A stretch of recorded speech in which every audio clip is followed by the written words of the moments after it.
Okay, welcome back, everybody. Season 2, Episode 1.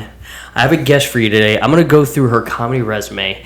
Originally from Pittsburgh, right? Steel City. She was actually one of the first comics I met when I was in Savannah hitting the open mic circuit. She hosted a place called El Rocco, which is no longer with us, unfortunately. But she bounced back. New open mic, again on Mondays, under Savannah Loves Comedy. It's at the Portal Bar. And I'm going to have to say that, for sure, hands down, the best host of any open mic or any show that I've ever seen. She just produced a show. It's gone on maybe like twice, or how many times has Big Chick Energy? We're going on like 2 years. I know, 2 years, yeah. So we're going produced a show called Big Chick Energy. Please give a very warm welcome to Emjoy. Oh, thank you so much, man. Yeah, no worries. Thank you so much for coming out here.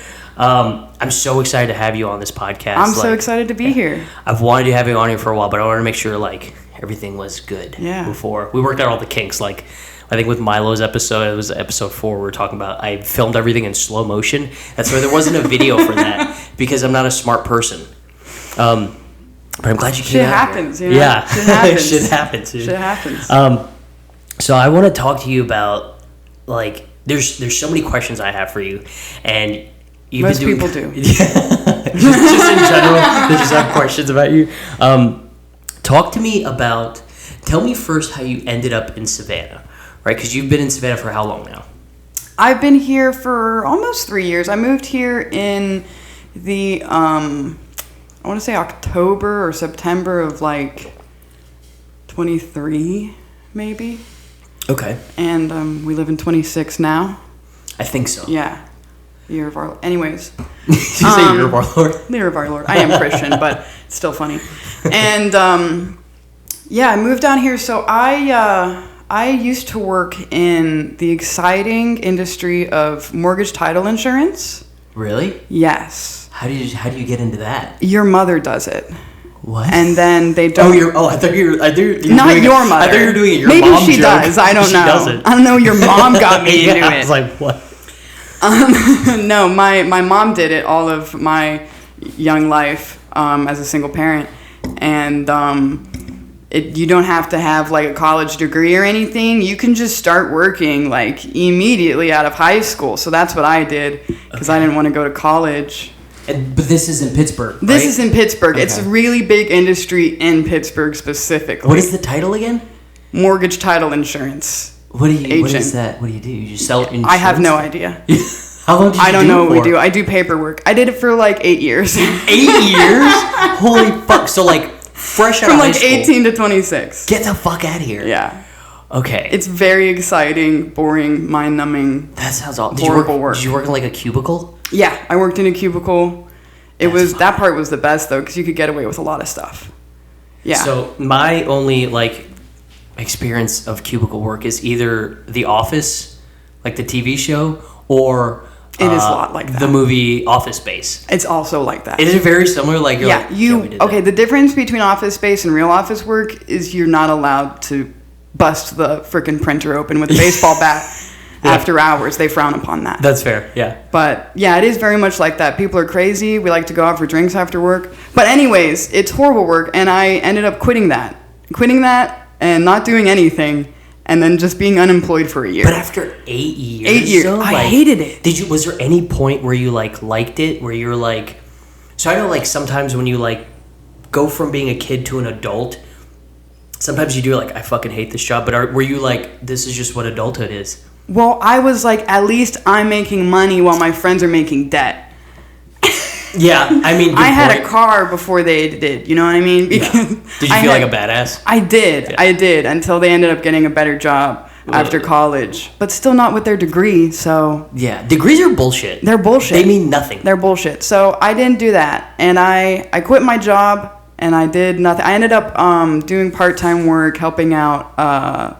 at a assisted living facility.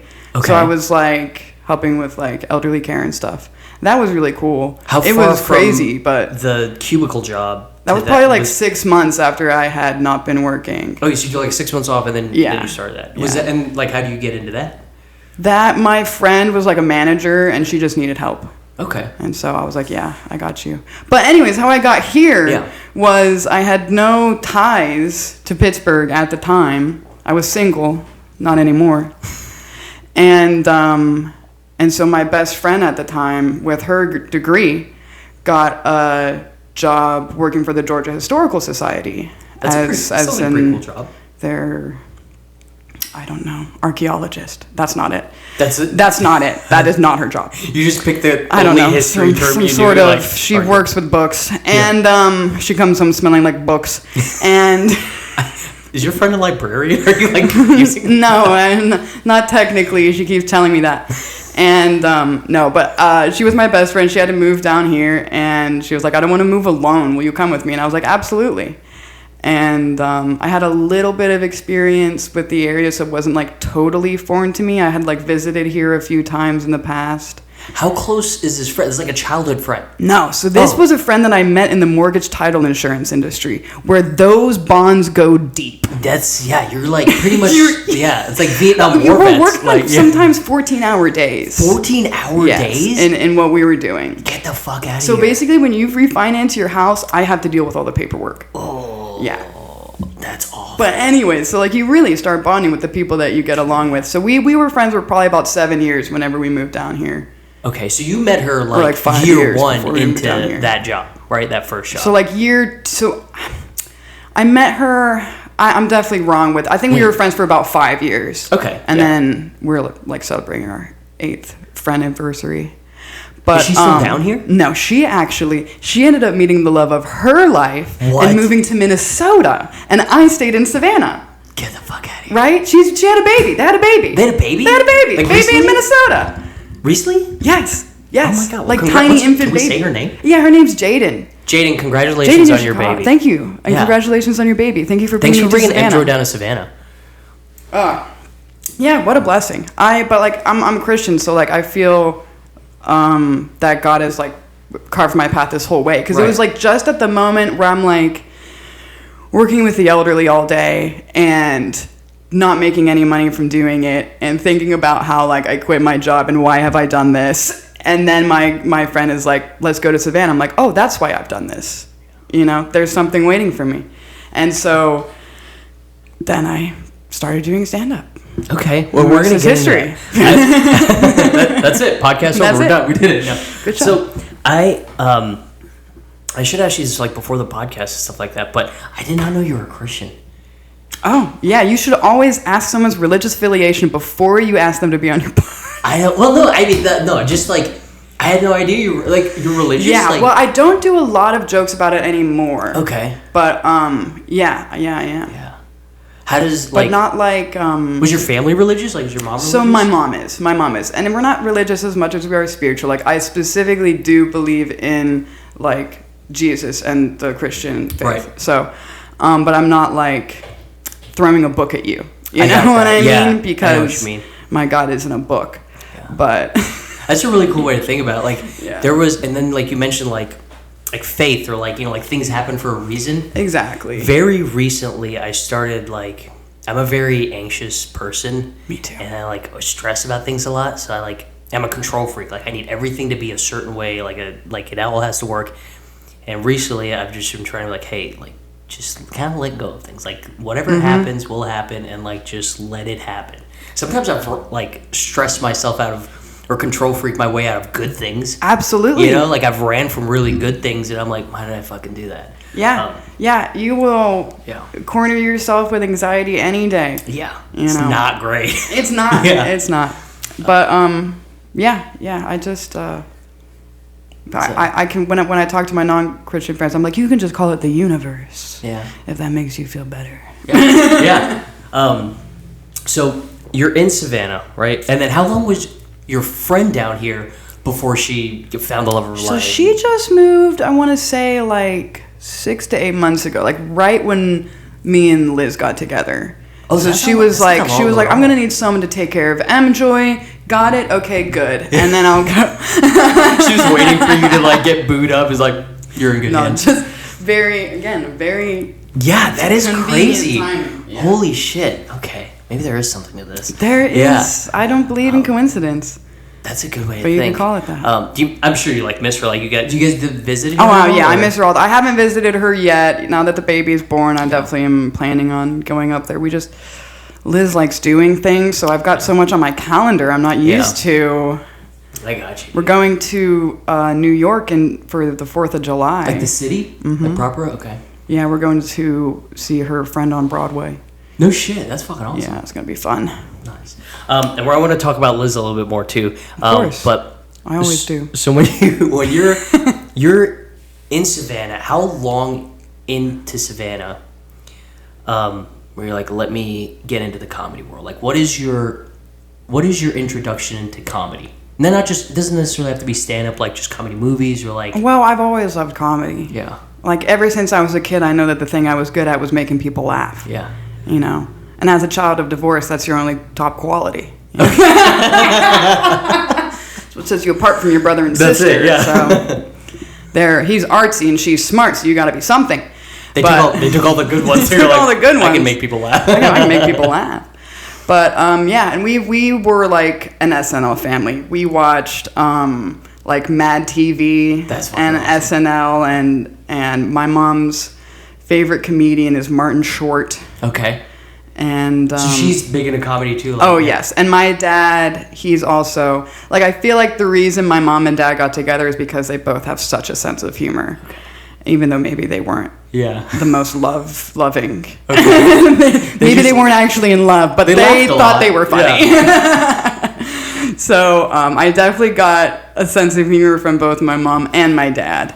And yeah, we watched stand-up specials all the time growing up, comedy movies all the time. So it was like, you know, DVDs. There's, you know, even my grandma loved it. Getting a stand-up special on a DVD. Yeah. That was a thing.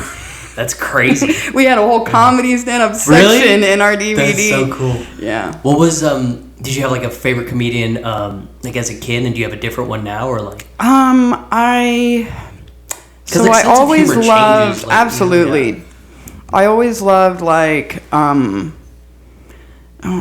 so bad with names, but I really loved Ellen DeGeneres, of course. Okay, yeah, that's good. Back in the day, and I think Eddie Murphy. Yeah, is who I'm thinking of. Fucking incredible. Those specials, but and then Cat Williams. Me and my uncle used to watch Cat Williams all the time. Who was it? I don't know if you were there. I think it was at McDonough's. My uncle was such a stoner, so he loved Cat Williams. Who was? My uncle. Oh, your uncle? Yes. Fuck yeah. Oh my gosh. Is he still in like Pittsburgh or? Yeah, he lives in Pittsburgh. He wants to move to Florida though, of course. Why? Because he's old. Okay. Yeah, that's where they go. That seems natural. But who was it? Rob. Do you know Rob? Rob. Yeah, Rob. Yeah. I don't know his last name. I don't know his fucking last name. I know exactly what you're going to say. Talking about, right? Were you there for the Cat Williams impression? Yes.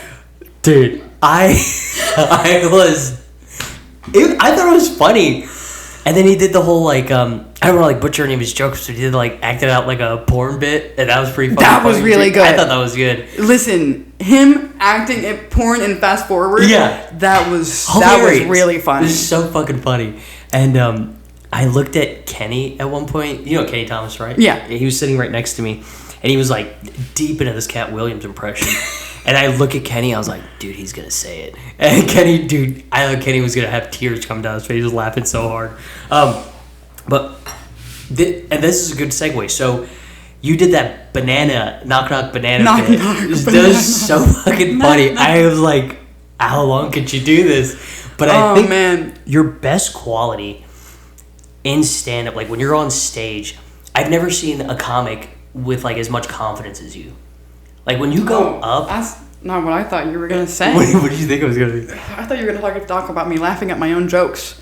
I think you should be able to laugh at your own jokes. I love laughing at my own jokes. Like if you don't think it's funny, the audience knows immediately if you don't think it's funny. Oh, yeah. And like if you can't laugh at your own joke, it like...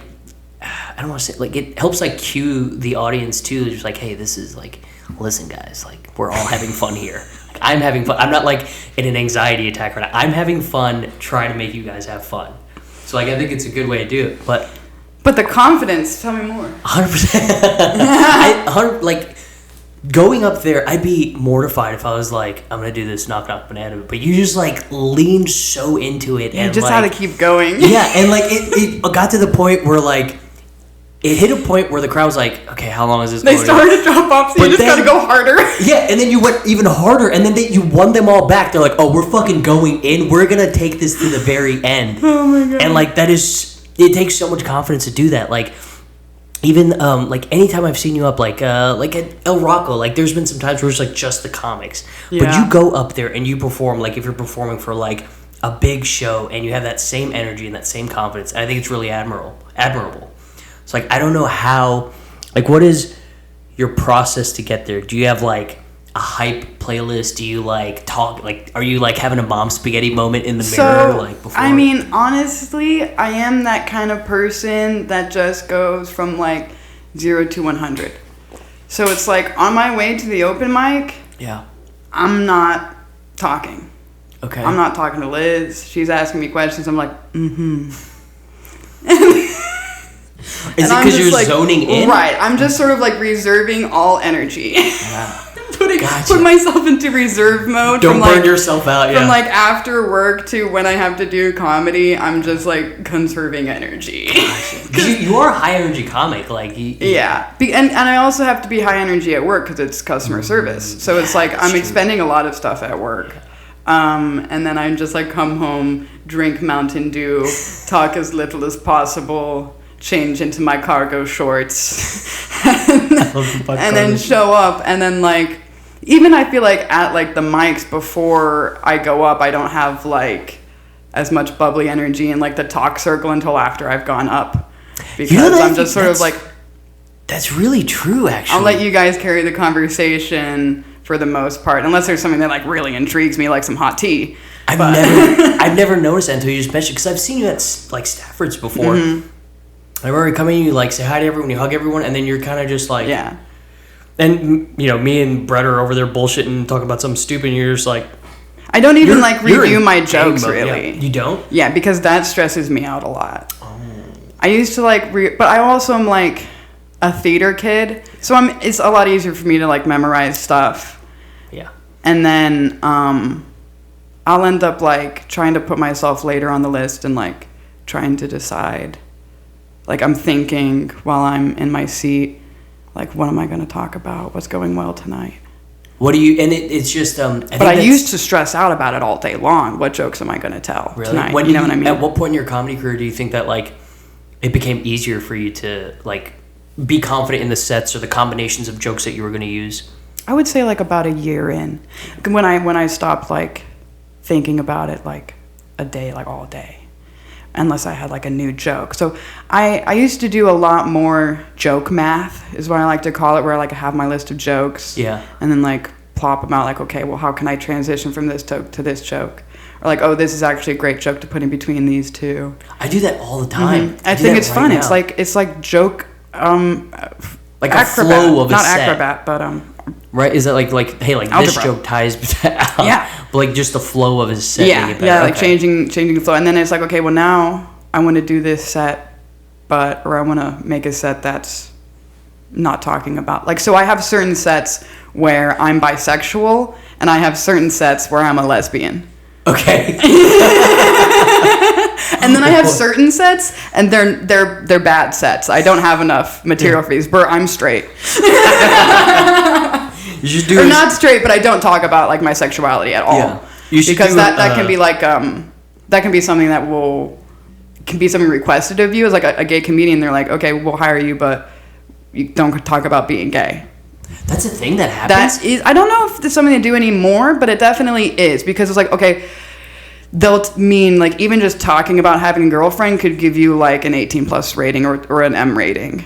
You know what I mean? Shit. Or an R rating, whatever. Yeah. And so like that's something that I've heard from other queer comedians that do it like full time. So it's something that I've tried to take into consideration when I'm like, not that I have to worry about it right now, right? I'm doing whatever the fuck I want. Yeah. But you know, someday when they're like, oh, we're doing a clean show, we prefer you not to swear or talk about these certain subjects, I want to be able to be like prepared for those situations. Yeah, I got you. Now, I don't know how we got here. It doesn't matter. I think we're just. You're right. Yeah. I think you should produce a show, and it's just you 3 times on like your straight, bi, and like lesbian set, and it's just Emjoy 3 different 3 ways. Serves you in 3 ways tonight. That would be fucking funny, dude. You just come out, you do like a outfit change, and you show One, I'm wearing a dress. That would be so fucking funny. One, I'm wearing, my usual getup. Yeah. And then one, I'm just wearing overalls. The bisexuals will get it. I was wondering, I was like, what's a bisexual outfit? Is it overalls? Overalls are very bisexual. Really? Yeah, if you don't know, now you know. I have overalls. I wear my overalls when I do yard work. Oh, that's a different. And do other men watch you when you do this yard work? I do kiss boys when I mow the yard, so maybe. If I'm mowing my lawn and in overalls, I'll kiss a dude. That's just, if you show up, you might get a couple kisses. Yeah, you might get a kiss. I'm very bi when I mow the lawn. Just the smell of freshly cut grass gets me going. I don't know. I want to research this now. Bi people wear overalls. Yeah. Let us know. Maybe it's just, You met one bi person that wore overalls. You're like, that's forever in my mind now. It's just a lot of people at one concert. So that's that. I never thought about that, and I like now that you mention, I do notice like you're like reserved, like but then when you go up on stage, you're like on. Yeah. When you don't have a mic, like you don't have any comedy plan or anything, like because we've never really hung out outside of being at mics or anything. Like, what are you like off stage? Ooh, off stage. When you don't have to like reserve your energy, are you just like what you are on stage, what you are off stage? So. Kind of, I'm like up and down, right? I'm a very emotional person. I'm a Cancer, and sorry to hear that.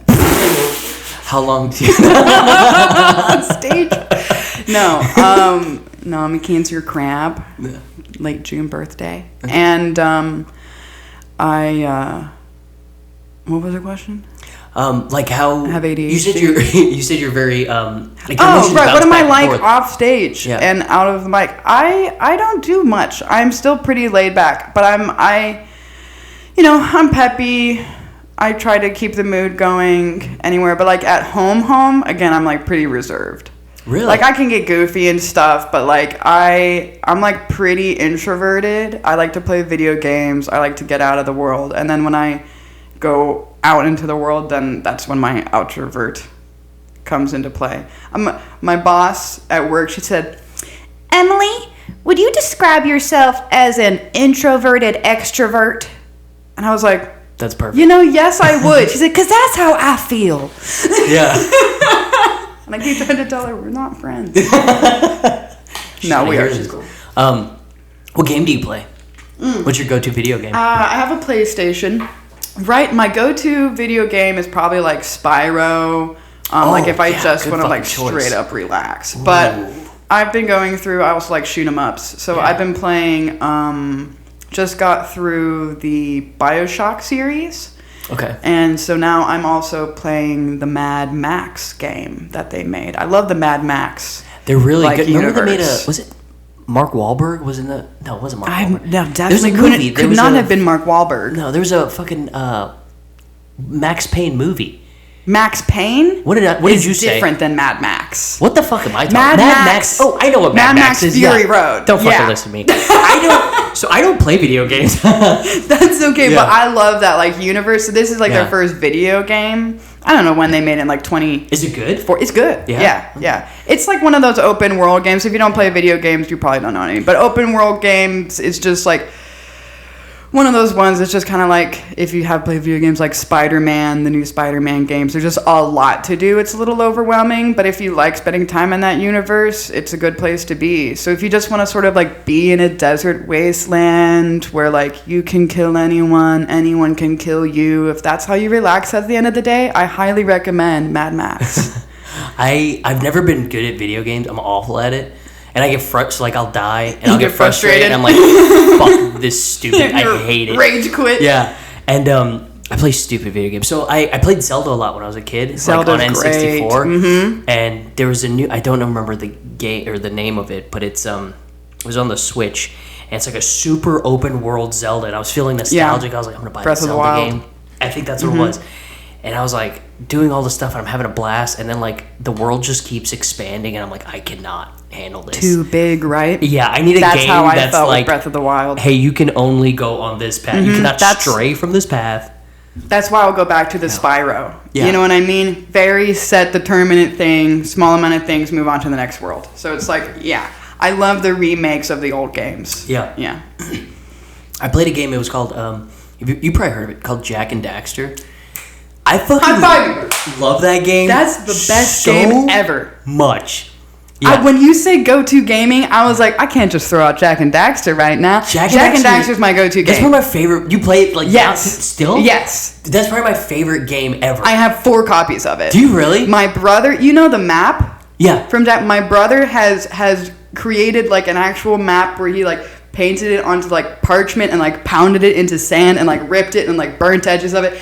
And then, so I have this beautiful map. He also like scanned it and turned it into a blanket for me. That's a fucking amazing. Coolest thing. What are the odds that we both be like, I mean, it's a great game. It's an it is actually the first game to not have loading screens.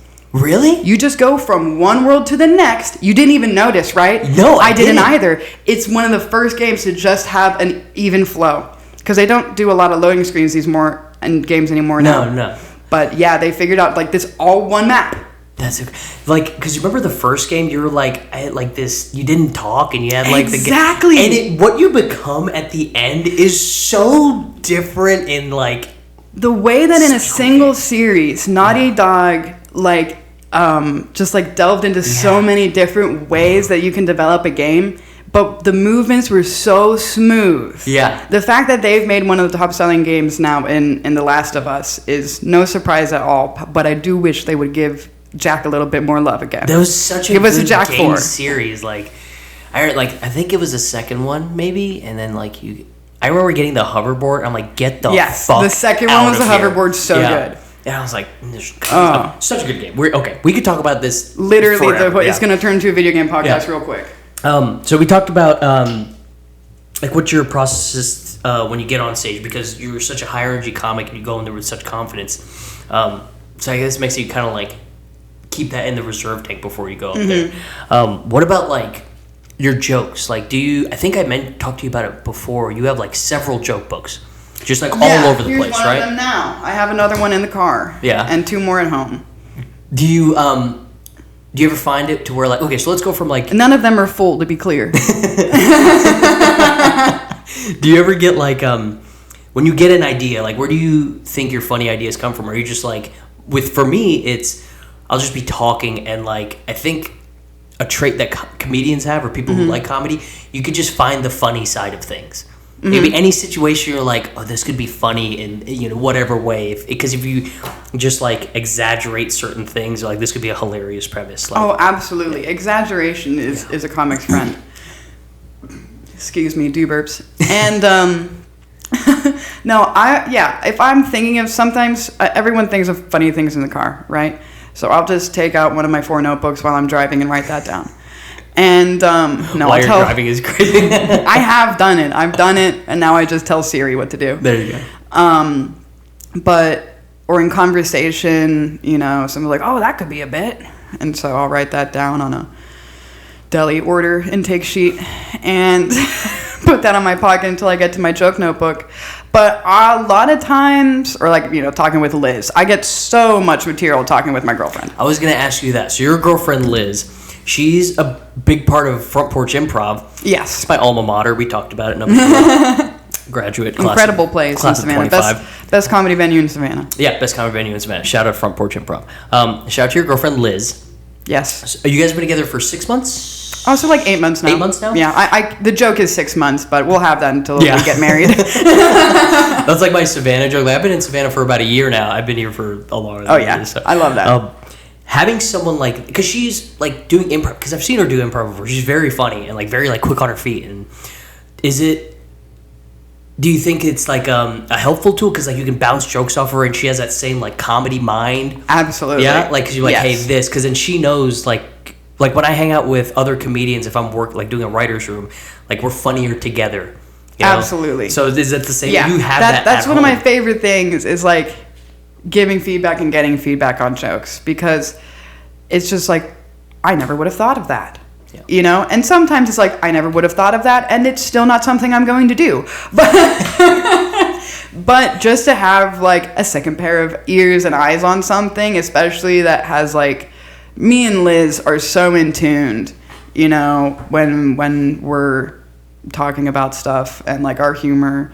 She's a little quirky, so we don't always agree on things, but I'm quirky too. Let me be clear about that. We're both quirky. We're not. What I'm trying to say is we're not the exact same person. Yeah, but anyway, so it's like quirky.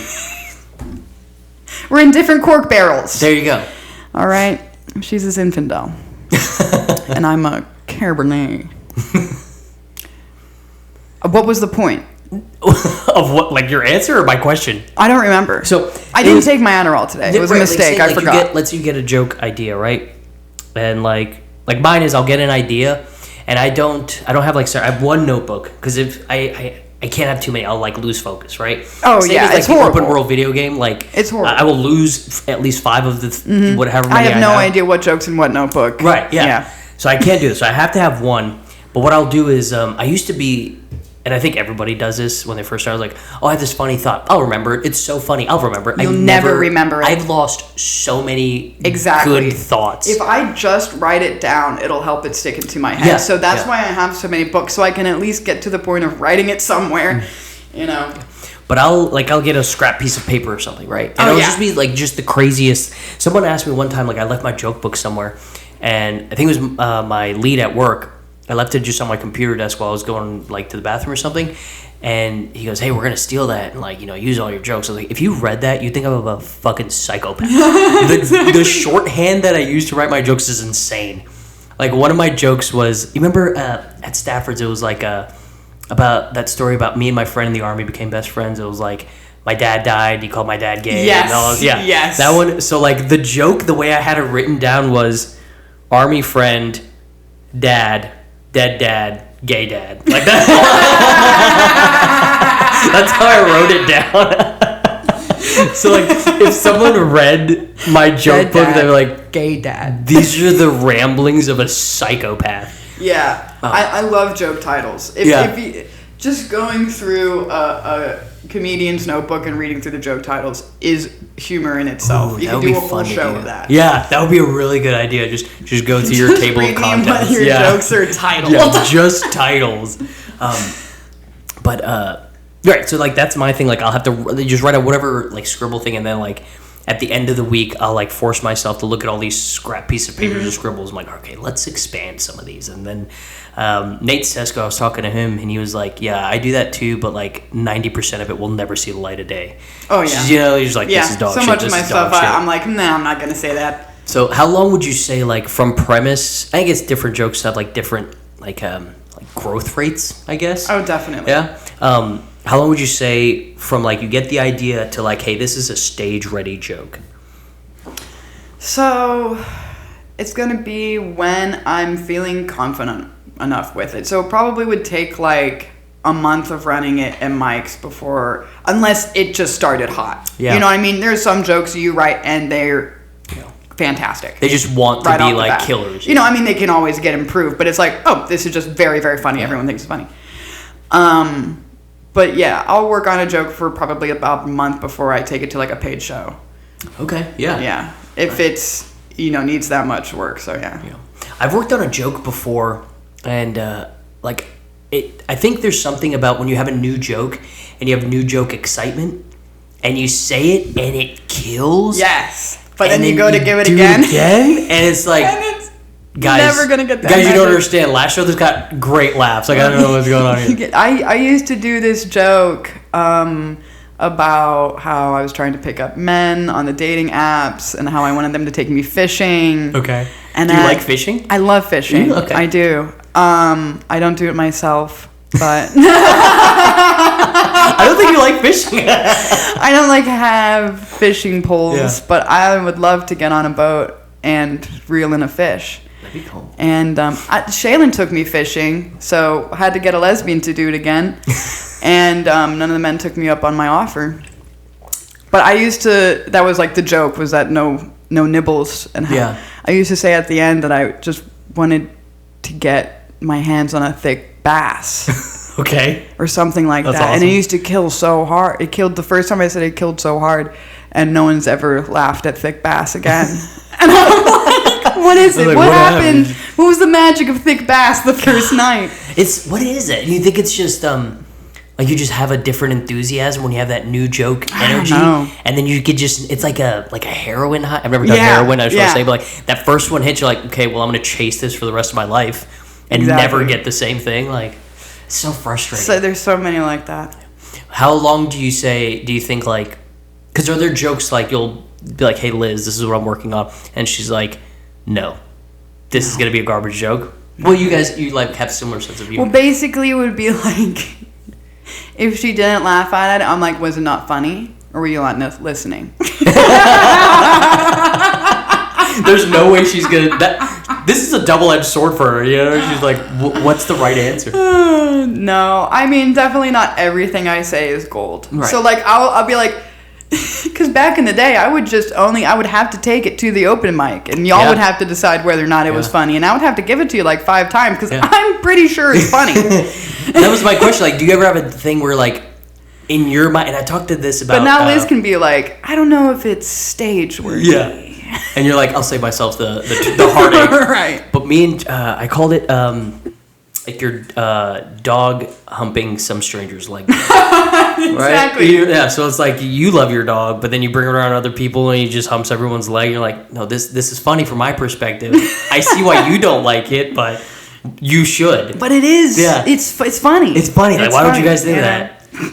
How long until, like, do you ever, like, you just don't want that joke to die? And then, like, you keep trying it.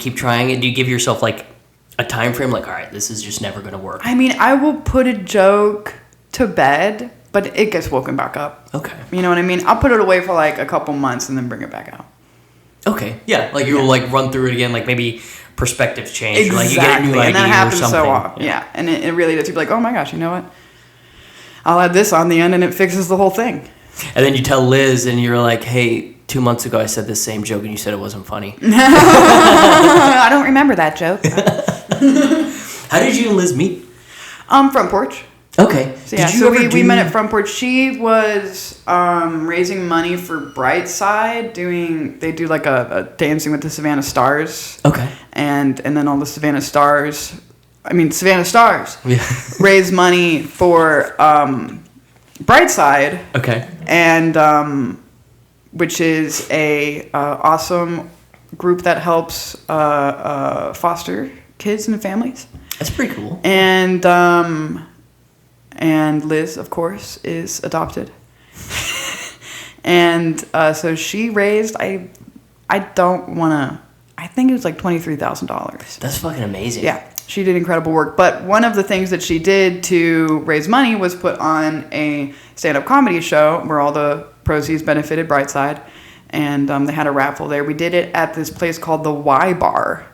I don't know if it's still... It was an event space that was on, like... I want to say, like, Montgomery or MLK or something like that. Like in Savannah proper. Yes. Yeah, in Savannah proper. And it was a nice space. I don't know if they still have it there anymore, but it was cool. Nice. She did... I was on the Big Mashup show. Big Mashup is great. Big Mashup is so fucking fun. I think, were we both on that one? We were both on it, yeah. We were like sitting next to each other. It was me, you, and Kenny right there. Yeah. Big Mashup was freaking awesome. And like Raul and Liz Front Porch has the best crowd. They worked so hard on it. And like when we like started, like I like looked over at Liz and she was just like, I think it was like the first time I saw her like smile because she was just so stressed. She was so stressed. She was so stressed. But then like it was happening, so it's like out of your hands, exactly. Right? Like it's like here we are. And it was great. It went so well. It went amazing. And I loved like sort of kind of to get to be behind the scenes for that. You know, like hear her half of the conversation with Rahul and stuff like that. And I love watching her work. Yeah. You know. Yeah. She's such a goer and a doer, and it's inspiring, and I'm glad that I can write her coattails, you know.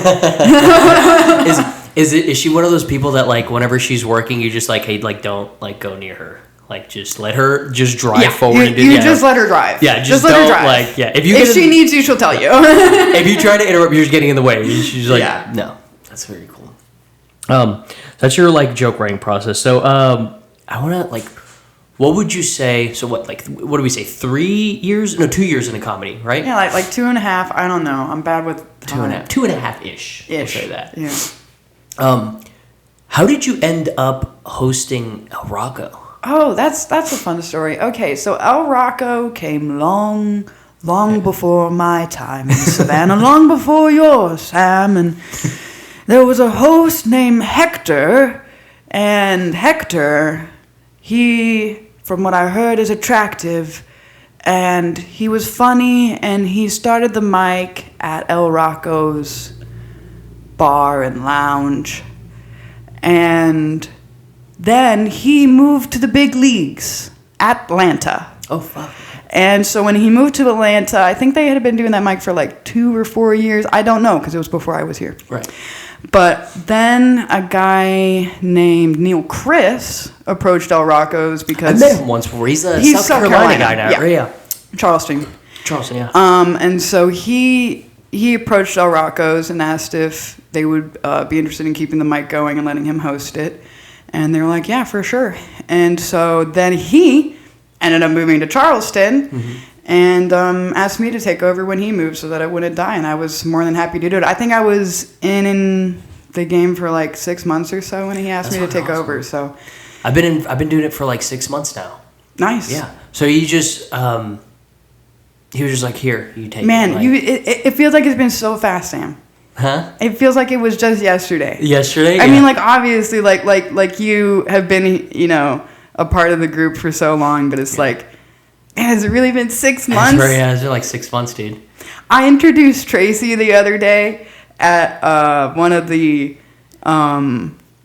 burlesque shows we did. Yeah, I was hosting. Rojas show, right? And I was like, Tracy Hardy, he's been doing comedy for 7 months. He gets out there, he's like, I've been doing comedy for 2 years, Emjoy. But I was like, oh, shit. I think I had read, like, something just before that said 7 years. And I was like, well, it can't be 7 years. It was someone else's intro. Yeah.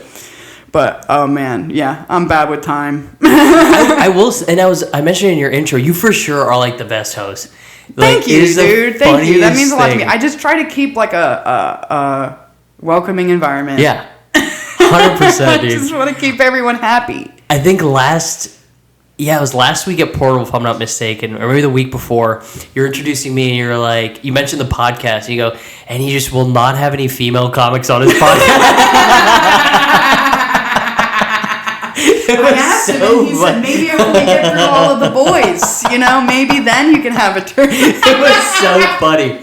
So yeah, it's of course not at all how you feel. First female comic on the podcast. Boo, boo, that's right, I'm a girl. And the last. No, I'm kidding.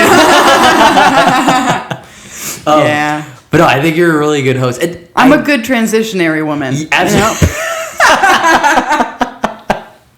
But it's I've done it like twice, and it's a whole different ball game. I feel like it is. Like like you have to. You're almost like, I'd say it's like 3 things you're doing.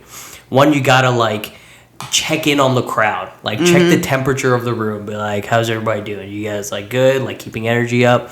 Talk about the previous comedian, right? Be like, what do you guys think about this? And like maybe talk a little bit about what they talked about, and then like throw in something you have, just like sneak it into there, like, hey, I also do comedy. and then like go into your next comic. So like you got to somehow juggle all that, and I think the first time I did it, I was like, I don't think I'm good at this. But I was at Dubs and it went pretty cool. But yeah, and don't forget to give people the light and tell them that they're next. Yeah, dude. Yeah, and then don't forget that they're next. I remember, I think it was at Bandshell. I can't. It was Terrence. I think he like walked out to like maybe smoke a cigarette or something. I think Tracy was up on stage, and Tracy was like, Terrence, where are you? And he like ran back in here. He ran back up on stage. It was really funny. Dad, have you ever just like totally spaced on time for? Oh, absolutely. Yeah. There have been times, especially when like I'm excited to see someone set, right? And I'd be like, or like they start up and it's funny. I'm like, and I have forgot to start the time. I'm just gonna vibe out. Feels like it's been about a minute. Set it for 4 minutes instead of 5 minutes. Right, exactly. Or, I'll give him benefit of the doubt and give him like 30 seconds or something. But, yeah, it's not the end of the world. I'm not running like super tight mics. You know what I mean? Like Emma Cavello, when she was hosting at Tab, we had to be out by a certain time. There was like a dead stop. Exactly, because they had to start karaoke. I've been lucky enough to be at bars that are totally dead and have nothing else happening. So I like Portal though. Shout out to the Portal though, super fun place. Portal's a fun fucking place. They've got everything. They've got everything. They've got hot dogs. They've got nachos. They've got video games. They've got they got coffee. Like arcade games. There's a pool table. There's a pool table. Yeah. There's air hockey. You can't play air hockey during the stand-up show. Let's be clear. Yeah. But they have it. I think I just talked to Emma earlier today, actually. Oh, nice. You know she's in Spain? Yeah, I saw that on her Instagram. Emma Cavello, she was a host of Totally Awesome Bar. She speaks Spanish, but she's not Spanish. She speaks Spanish? Yeah. Fluently? Enough that she can do a show with Jefferson Ross. Yeah, she's doing a fucking show in Spain, too. I wish I could remember the name of it. It was a really funny name. I'll have to tell you after, but it was like Idiots Abroad. No, that's a TV show. I have to look. It's definitely a TV show. Have you seen that show? Yes! Just fucking my mom loves best that. show ever. My family loves British humor. You should get your mom on a mic. I kind of want to, but she's so scared. I think she would do really good. She's always been like scared of getting on stage. I cannot relate. Okay, so the show is Degenerates Abroad. Oh, that's good. That's in Spain. She's doing a show. That's pretty cool. That's pretty cool. I don't think I would have the balls to do comedy in Spain. Me neither. But if you could speak Spanish, like, right? Yeah. Okay, so we talked about like. Oh no, we haven't touched on this yet. What do you think? Like it was pretty. There was no like downtime between El Rocco and Portal. No, there specifically wasn't. Yeah, I figured out. I'm really smart. Can I ask you? I worked that out. You said this at a mic one time. You were like, "My name is Emjoy. I made that name up." What is? Can you say I your did actual make that name? name up. Like, yeah. So my name is not Emjoy. My name is Emily. Okay. And then my middle name is Joy, and my last name is hard to pronounce. Mine too. And so I started using the name Emjoy when I was doing like streaming on Twitch. Okay. It was just like a little like short for, it looks like Enjoy. It's short for Emily Joy. I thought your name was Emjoy until like 2 weeks ago. Either your name was Emjoy, and this is even after you said that joke of like I made that up. I was like, oh, you making it up is the joke. But someone, I think it was at McDonough's, and I think it was Andre. Yeah. Because you were roommates for a while, right? Yeah. Me and Andre were roommates for a few months. Said, "When's Emily going up?" I'm like, "Who the fuck is Emily?" That? And I looked at the list. It was M. Jordan, and it like all hit. It was like that moment when Edward Norton's in Fight Club and like realizes he's also Brad Pitt. I was like, her name's Emily. Oh, okay, yeah. Yeah, I don't know why. Emily. Yeah. But my first like month down here, I signed up as Emily Joy. And then I was I was like, they're not gonna understand the word Emjoy. Yeah. I made it up. And so I have to let them understand by starting out, my name is Emily Joy, doing that for a month, and then I'll transition to Emjoy. That's very calculated. That's fucking genius, right? Dude. A little too paranoid, but hey, are you an anxious person by chance? Only all my life. And then I think it was Chris Davidson came to me one day and he's like, hey, I just want you to know there's another comic in South Carolina using the name Emily Joy. And I was like, all right, this is the week. And I was like, perfect. Scratched out my name as Emily Joy on the tablet, switched it to Emjoy, went and told Brandon. I was like, by the way, this is not a trans thing. I'm just Emjoy. But like, have you gone by like, what did your friends call you? Like Jaden, right? Your friend? Did she call you Emjoy or Emily? So she called me Emjoy a lot. Most of my friends call me Em. Okay. But she will call me Emjoy in like company and stuff like that because she also used to watch me on Twitch. Right. But that's not how we met. She just knows that like I relate a lot with that name. Right. Because when I started like finding myself, that's the name I was going as. Like most of my friends were on Twitch at that point because it was during the pandemic. Right. I go by Sam, and that's not remotely close to my name at all. I love when Quentin like refuses to use Sam, but then mispronounces my actual name. Or like, just go with Sam, dude. Just call me Sam, dude. Yeah. You're being racist. I've been Sam for like 15 years in the military, so like I just respond to it more. When someone says my like actual name Adnan, I'm like, who is my mom here? Like, what's happening? This is a fun story. Yeah. So everyone in Savannah calls me Emjoy, right? People on the streets I've never met call me Emjoy. That's awesome. And that's kind of what I want, like share. Right. And but better. But better. Thank you. Wow. Not that I have the Believe in my car CD right now. So I was at Totally Awesome Bar one night. Me and Emma Cavello were gonna go for karaoke. Okay. And we get there and karaoke is happening, but not until after the burlesque show. There's a burlesque show at They used to do it once a month. The Diet Darling. Anyways. And so we're like, oh, we're not staying for this. It's $5 to get in. And the bouncer was like, no, you girls are going in there whether you like it or not. You got to go to a burlesque show because we've never been. Yeah. So we go down there. We stay for the show. Emma leaves me. Where'd she fucking go? She went to go be with her boyfriend, I suppose. God, Emma. And so I was left there, and I ended up having a great time, right there in the front row. Surprisingly, a lot of lesbians. A lot of lesbians for that show. Really? But it's Totally Awesome Bar. It was basically the gay bar in Savannah. Not Club 1. So I'm down there. I get to this point where I'm confident enough to give one of these lovely women $1 with my teeth. Okay. And just as she's getting, we're having a great time, everyone's screaming, and then I hear, Emily? And I said, well, nobody here calls me that. And I turn around, and it's the bag boy and the cashier and the girl from produce at the place. Get the fuck out of here. Were you like dollar in mouth like... I'm like, I was like, I thought it was karaoke. They were like, no judgment here. That's fucking... And it's not like you were with like people, you were like at a burlesque show by yourself. Literally fucking by myself, dude. Because you can't be like, no, my friends dared me to do it. They abandoned me. That's the fucking funniest thing I've ever heard. That's so awesome. God damn, dude. Did you ever end up doing karaoke or were you just leaving? Oh, yeah, I stayed for karaoke. That was my big thing before I started doing open mics. Yeah. You still do like karaoke? Yeah. I don't do it as much because I don't, have the energy. But karaoke's so late night now. I know. She says as a stand-up comedian. What's your go-to song? What's Up by 4 Non-Blondes. First ever karaoke song, and it'll be the last one before I die. Is it your favorite song? Oh, not my favorite song necessarily, but it's fantastic. What's your favorite song? My favorite song? That's hard. I love music. I like music. Like I like listening at the gym. I'm not like a huge music guy. I'm a movie guy. So do you have a favorite song? Yeah. What is your favorite song? My library is so much smaller. Right, your library is smaller. So I have a favorite movie. Do you have a favorite movie? Yeah. Okay, well, you just have favorites. Yes. Your kids are going to be great.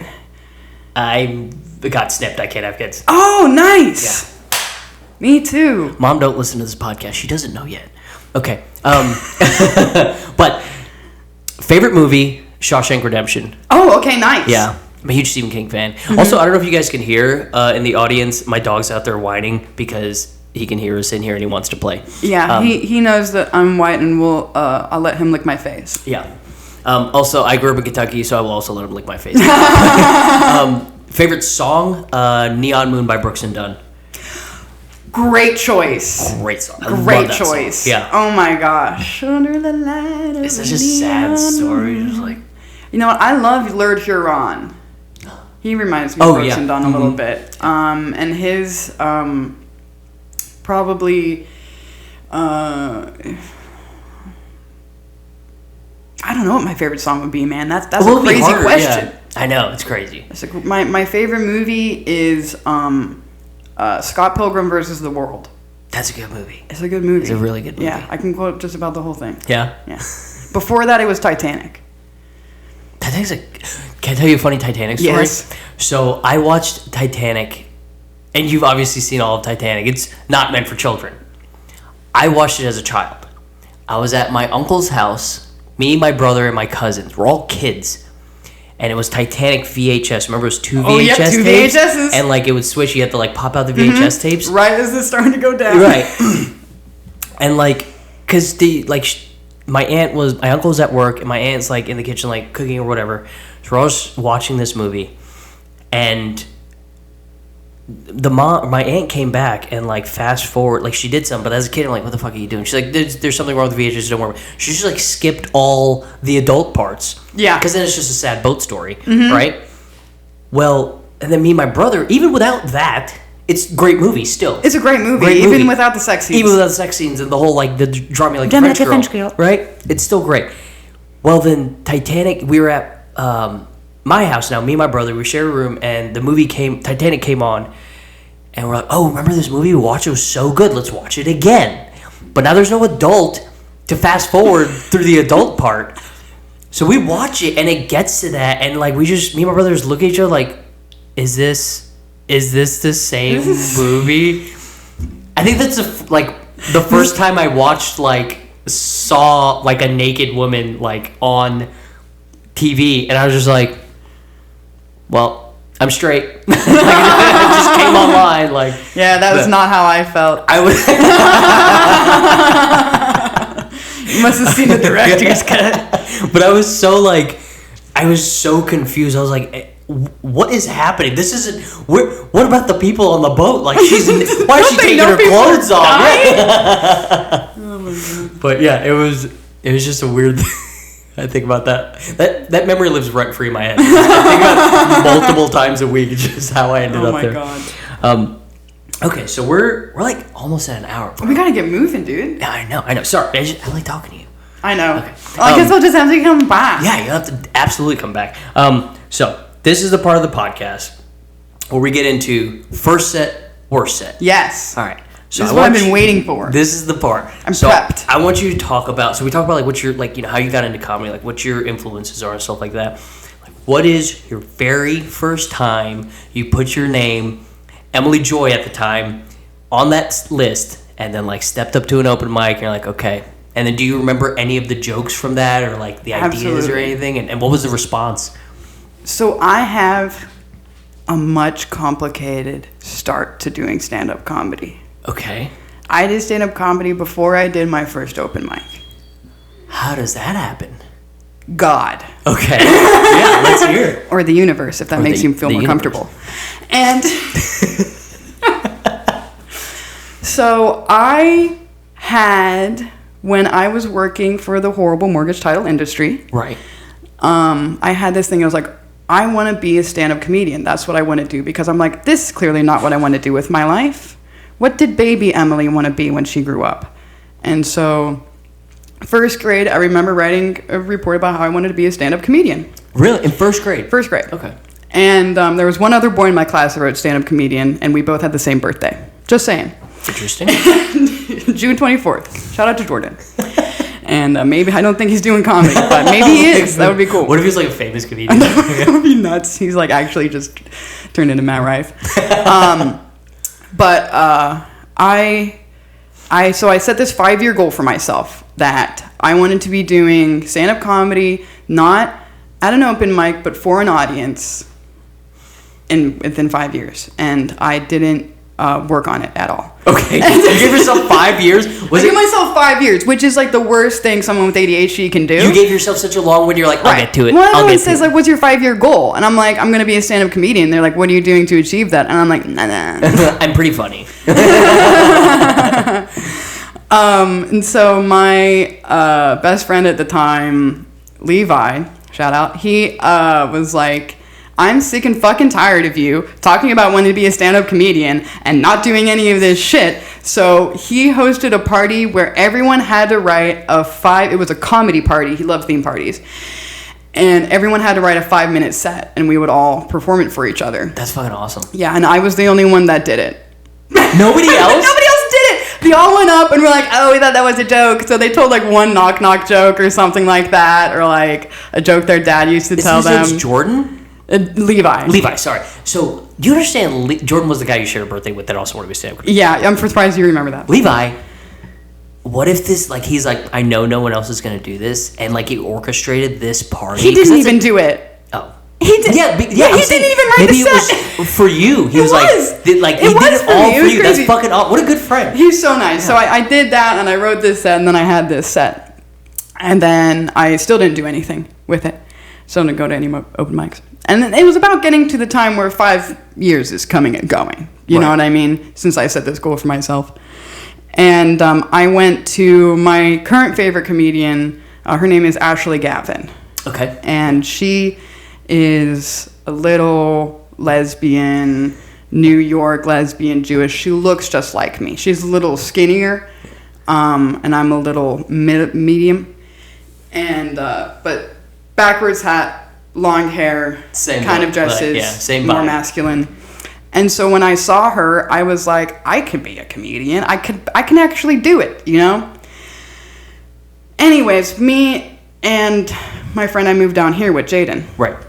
She took me to see Ashley Gavin for my birthday, and she got me front row seats, and we were literally right in front of the microphone. Is it like End Market or? It was, no, so she's not that big. At the time, we were at, I want to say, we were at the Improv, the Pittsburgh, Improv in Pittsburgh. Oh, in Pittsburgh, yeah, okay. Pittsburgh, the Improv.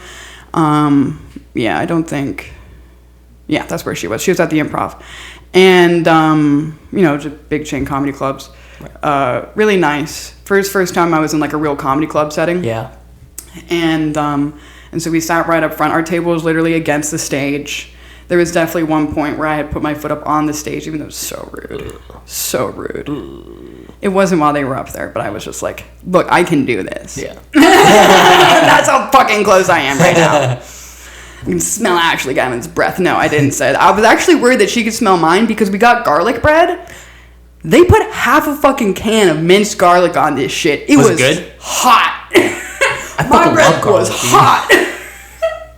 It was good, but no one kiss me right now. Oh. Anyways, so of course she's a professional comedian. She's doing crowd work, right? And the opener had done crowd work. And had talked to me about what music I listened to. And I said Veggie Tales or something. I don't know. I don't remember how that went. But then my friend that brought Jaden, she's really hot. Okay. All right. That's just symmetrically, just bog standard 9.5 out of. And so Ashley is kind of horny. And I don't know, but she gets around to seeing me in the crowd. Oh no, I remember what happened. What's okay. Sorry, this is such a long story. You're good. So Ashley does this bit where she talks to a straight girl about how if she's at an Ashley Gavin show, she's probably not straight.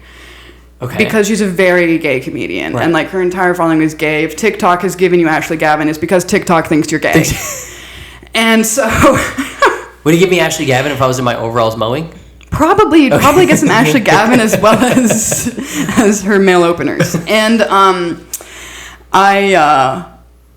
this straight guy, I'm presuming, in the back, yells out after she's having a great back and forth with this nice girl, yells out, "Lay off the straight girls."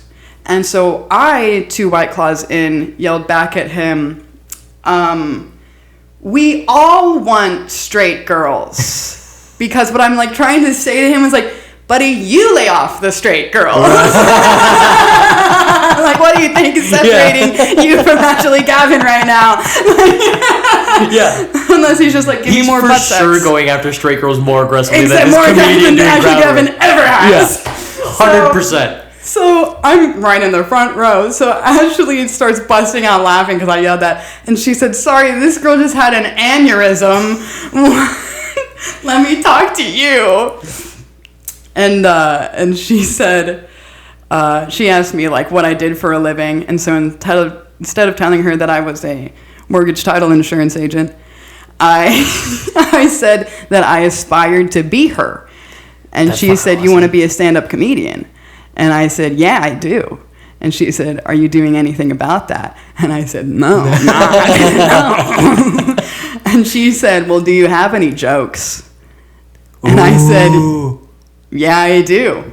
Because 3 months earlier, my buddy had made me write a 5-minute set. And I can remember some of them. Did she have you do it right? And she pulled me up onto the stage right there. Were you fucking for an losing audience of 300 people.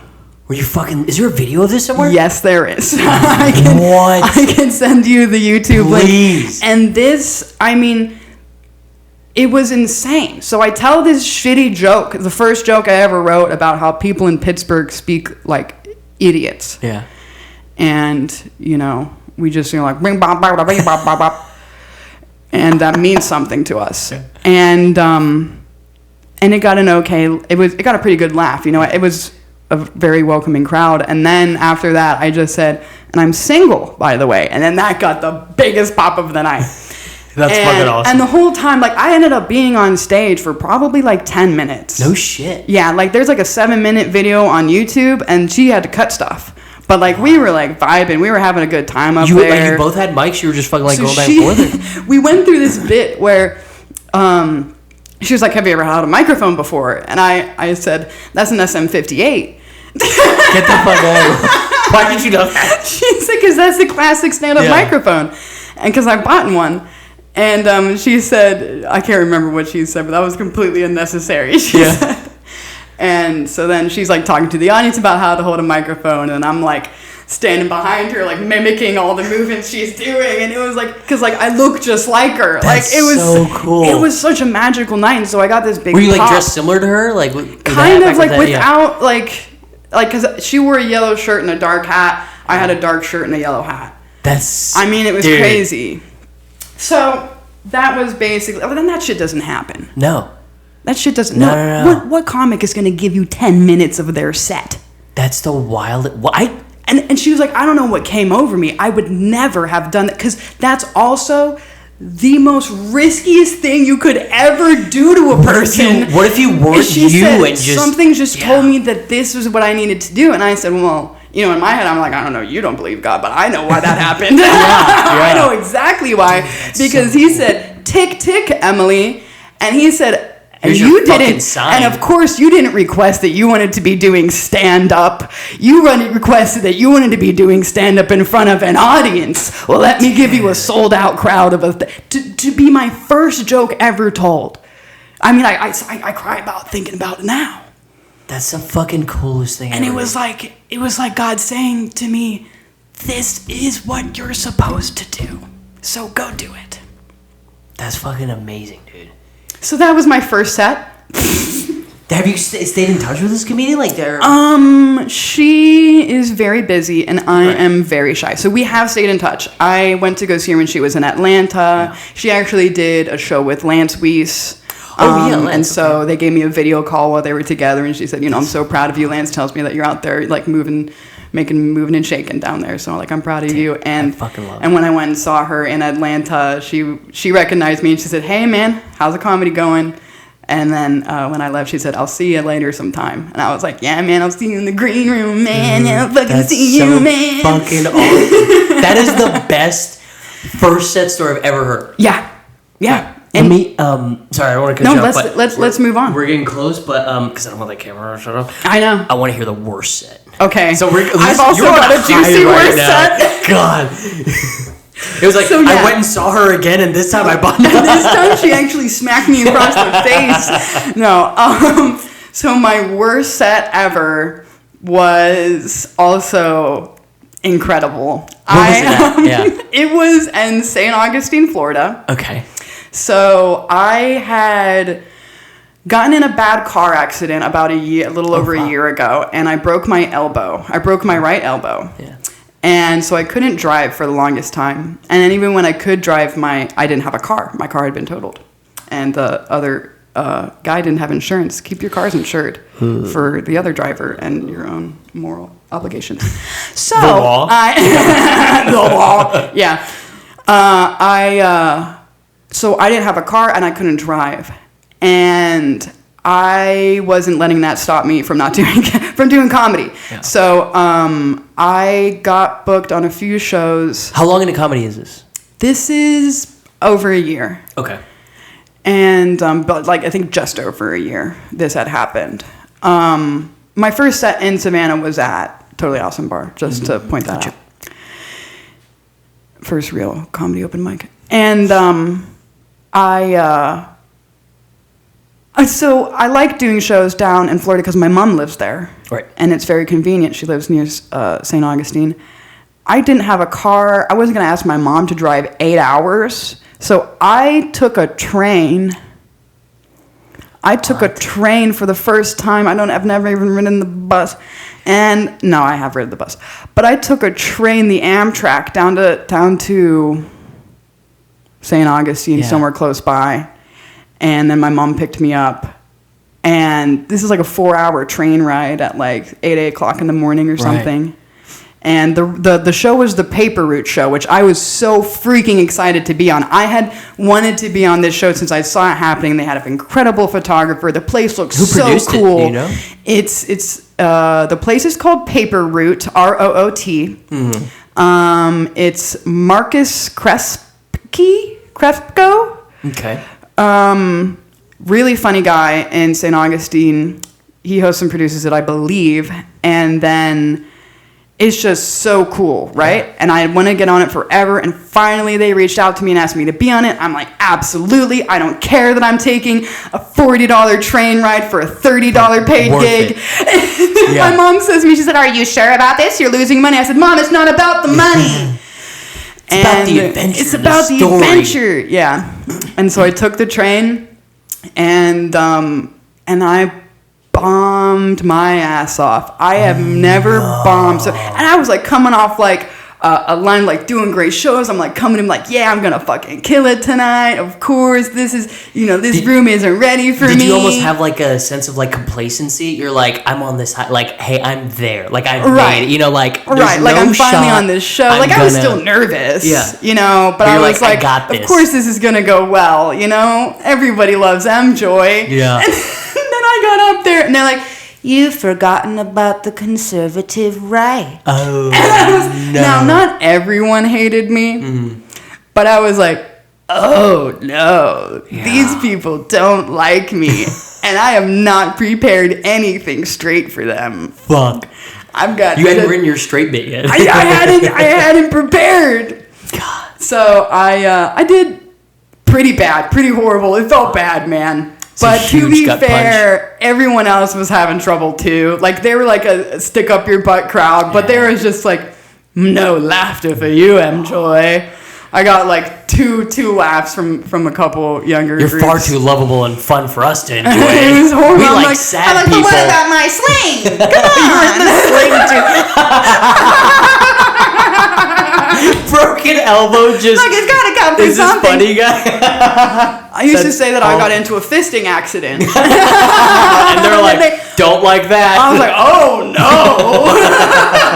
Fisting accident is fucking insane. So yeah, I bombed the shit out of it. I felt horrible. I was like, well, I'm never going to do comedy again. Everyone hates me. It is wrong being gay, actually. It's like that, dude. Yeah. But my first one was just like, well, we're done here. And then... But even the host came up to me afterwards and were like, "I'm so sorry. It's never like this. Yeah. Our audience would never have treated you that way. I don't know what's happening." But I ended up going back a few months later, fully recovered, drove there, and had one of the best sets I ever did. So it was full circle for me, but it was like, I took a fucking train for you people. Did you Like, how long after that set did you like jump back in the saddle? Like, or did you like? I had to go the next day. Next day? Yeah, Lance Weiss picked me up and we went to an open mic the next and you fucking day. Killed you her? have to get back out there. I mean, I didn't murder, but I didn't, Yeah. I had that Orlando thing, and I was like, I felt like I had like 2 bad sets after that, and then I did Frogs. Like, and I was just like down on myself, and like I did Frogs, and I crushed at Frogs, and I was like, just gotta keep moving. I am funny. Like, okay, this isn't like anything crazy. You just keep swimming until the waters get calm again. Fuck, man. All right, well, on that note, dude, thank you so much for coming out here. This was awesome, dude. You have a fucking awesome story. The craziest first set story I've ever fucking heard. I don't tell a lot of people, so I was excited to tell it on That's this. so awesome, man. I'm glad. And, like, just...